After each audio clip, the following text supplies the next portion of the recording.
Alors bonjour à toutes et à tous, aujourd'hui nous allons parler de dénombrement et ça tombe bien parce que c'est mon chapitre préféré avec les complexes, j'adore ça, j'adore les deux, donc je vais essayer de bien expliquer parce que je sais que pour certains étudiants c'est pas de la tarte, enfin c'est un truc qu'on n'aime pas trop normalement.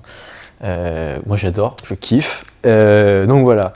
Alors dénombrement déjà qu'est-ce que c'est dénombrer?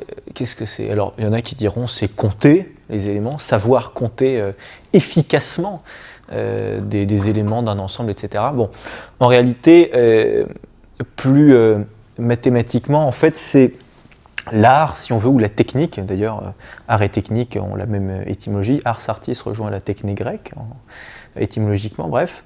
C'est l'art ou la technique, si vous voulez, de déterminer le cardinal d'un ensemble fini. Alors, sans avoir à compter tous les éléments les uns après les autres de cet ensemble. Donc, c'est-à-dire, imaginons, vous avez un ensemble E, vous avez un ensemble E, qui a mais un nombre d'éléments pas possible, imbitable le truc. Vraiment, il y en a énormément. Et vous voulez savoir le cardinal de E. Alors que le cardinal de E, c'est quoi? C'est le nombre d'éléments que contient E. Alors là, on raisonne avec des ensembles finis, donc il y a un nombre fini d'éléments, ici il y en a combien? 1, 2, 3, 4, 5, 6, 7. Donc ici, on note comme ça, card de E, c'est égal à 7. Le cardinal d'un élément, ça c'est une notion très très importante, on l'a vu déjà dans le cours sur les ensembles, c'est le nombre d'éléments que contient cet ensemble. Ici, c'est égal à 7. Mais on pourra en avoir vraiment beaucoup, beaucoup plus. Et donc, l'art de dénombrer tout simplement, c'est un art, une technique, si on veut, c'est de réussir à compter efficacement, si vous voulez, et sans avoir à compter les uns après les autres. Là, vous voyez, j'ai compté un à un les éléments.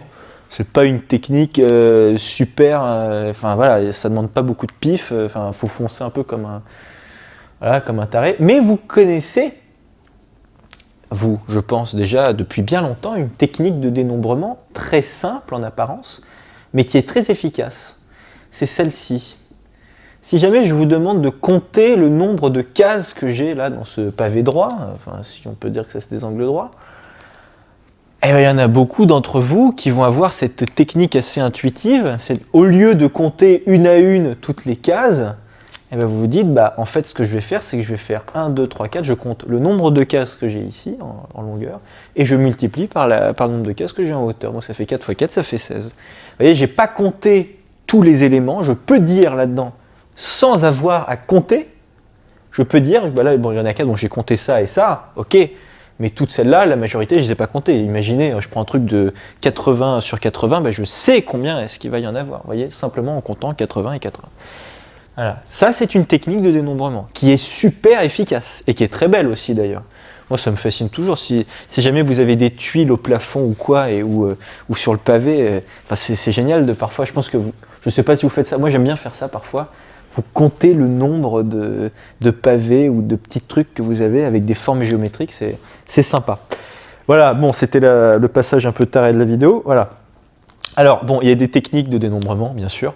Et d'abord, on va en voir quelques-unes. D'abord, il y a le passage au complémentaire. Alors imaginez, le passage au complémentaire, c'est assez simple, très facile à comprendre. Vous prenez votre univers oméga. Oméga, si vous voulez, c'est un ensemble. Il y a plein d'éléments dans cet ensemble. C'est une grosse patate et dedans, vous avez pas mal d'éléments. Ok. Et dans oméga, vous avez un autre ensemble que je vais appeler A, qui est ici. Alors cela, allez revoir, si jamais vous n'êtes pas à l'aise avec les notations qui vont suivre, allez revoir, ou allez voir le cours sur les ensembles. Alors là, on a un ensemble A, donc qui est inclus dans oméga. Donc tous les éléments de A sont dans oméga. Et le problème, c'est que là, on voit qu'il y en a 4, mais si ça se trouve, vous allez tomber dans des exercices où calculer le cardinal d'un ensemble, c'est super difficile. C'est super difficile. En revanche, peut-être que calculer le nombre d'éléments qu'il y a dans A bar, ce sera beaucoup plus simple. Alors A bar, qu'est-ce que c'est? Ce sont tous les éléments qui sont dans oméga mais qui ne sont pas dans A. Donc ça veut dire qu'en fait, A bar, c'est tout ça. Voyez? Bon, en fait, c'est tout oméga sans A, si vous voulez. Bon, normalement, j'aurais dû passer sur oméga, sans prendre A. Voilà. Et donc là, vous avez A bar, si vous voulez. Bon, le dessin n'est pas très représentatif parce qu'encore une fois, le bord de A bar aurait dû lécher, j'allais dire, et frôler, se confondre avec ligne d'oméga, peu importe. Donc en tout cas, vous saisissez l'idée, en tout cas l'idée c'est de dire eh ben, le cardinal de A, excusez-moi, c'est égal en réalité à quoi? C'est le cardinal de oméga moins le cardinal de A bar. Pourquoi? Pourquoi? Ah bah oui, pourquoi? Eh bien tout simplement parce que, regardez, si on passe ce cardinal de A bar de l'autre côté, vous avez cardinal de oméga qui est bien égal au cardinal de A plus le cardinal de A bar. Ça paraît évident, voyez?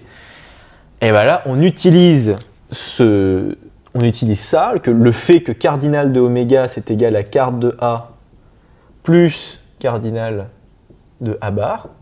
Voilà. On part de ça. Et si ça se trouve dans votre exo, ça va être super simple de déterminer le cardinal de oméga.